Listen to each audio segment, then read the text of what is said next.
Suara apa itu? Kami sengaja memotong gunung tempatmu bertapa ini. Tapi, Romo Semar, hal itu membuat pertapaanku buyar. Para dewa tidak akan menambah kesaktianku lagi. Pertapaanmu membuat kayangan terguncang. Kesaktian macam apa lagi yang kamu inginkan? Seluruh kesaktian para kesatria sudah kamu miliki. Gunakan kesaktian yang kamu miliki untuk membantu sesama. Orang sakti adalah orang yang bisa semakin rendah hati dan menghormati orang lain. Terima kasih Romo Semar telah mengingatkan Ananda agar berhati-hati dengan kesaktian yang Ananda miliki. Betara Semar dengan dibantu Betara Togok akhirnya bisa menghentikan pertapaan Arjuna. Kayangan pun tidak lagi berguncang. Sedangkan bagian gunung yang dipotong oleh Betara Semar dan Betara Togok itu sekarang dikenal dengan nama Gunung Arjuna. Gunung Arjuna saat ini berada di perbatasan antara Kabupaten Malang dan Kabupaten Pasuruan. Lereng sebelah selatan masuk ke wilayah Kabupaten Malang dan lereng sebelah utara masuk ke Kabupaten Pasuruan. Zal, kamu di sini juga ternyata. Kamu ngapain di sini, Nov? Aku emang suka baca buku, lagi nyari buku buat hiburan aja sih. Kamu lagi ngapain? Ini, aku lagi bikin komik tentang asal-usul kota Malang. Tapi, aku mau riset dulu buat cari sumbernya. Oh, asal-usul kota Malang. Aku tahu ceritanya. Beneran? Iya, mau aku ceritain. Wah, boleh. Aku juga dari tadi nyari tentang cerita kota ini. Kota Malang memiliki nama lengkap Malang Kuceswara, yang berarti Tuhan akan membantu kita menaklukkan yang batil atau yang jahat. Cerita bermula dari Raja Mataram, Sultan Agung yang hidup 1600 tahun yang lalu. Sebagai sultan yang sangat hebat, Sultan Agung ingin menaklukkan seluruh pulau Jawa dalam satu kekuasaan kerajaan Mataram.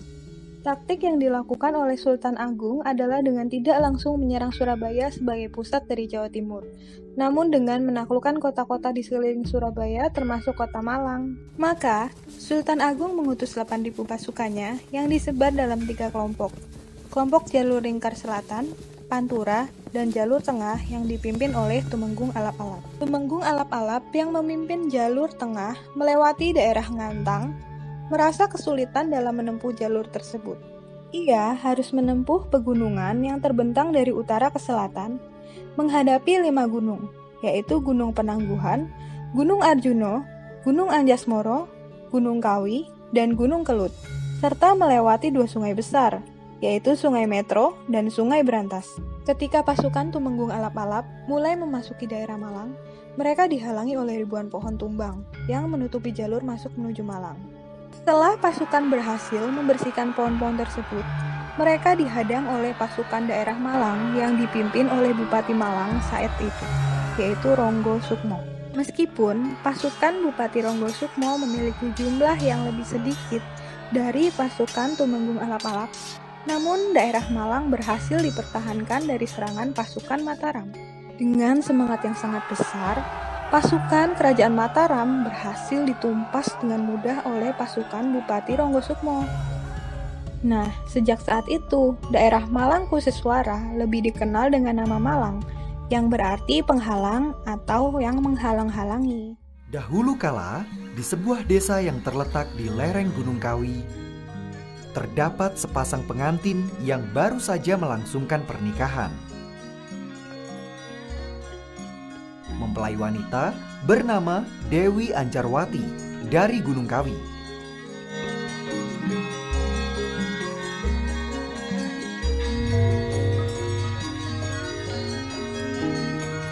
Sedangkan mempelai pria bernama Raden Baron Kusumo dari Gunung Anjasmoro.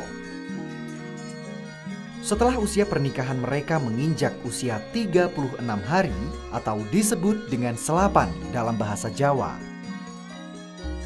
Dewi Anjarwati mengajak suaminya berkunjung ke Gunung Anjasmoro yang merupakan asal dari suami.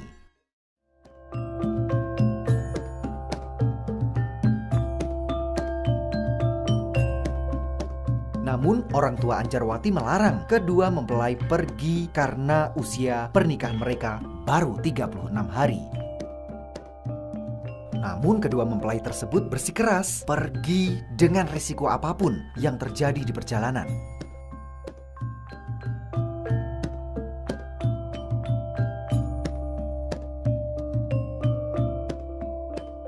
Nak, tidak bisakah kamu tunda keinginanmu?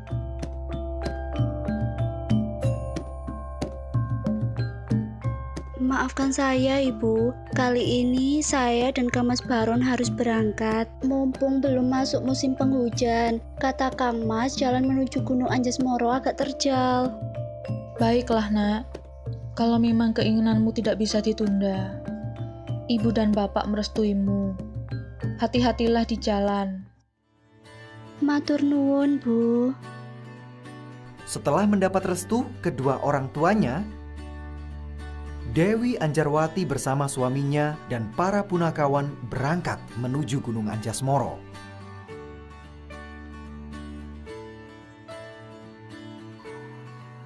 Setengah hari perjalanan telah mereka lewati karena baru pertama kali melakukan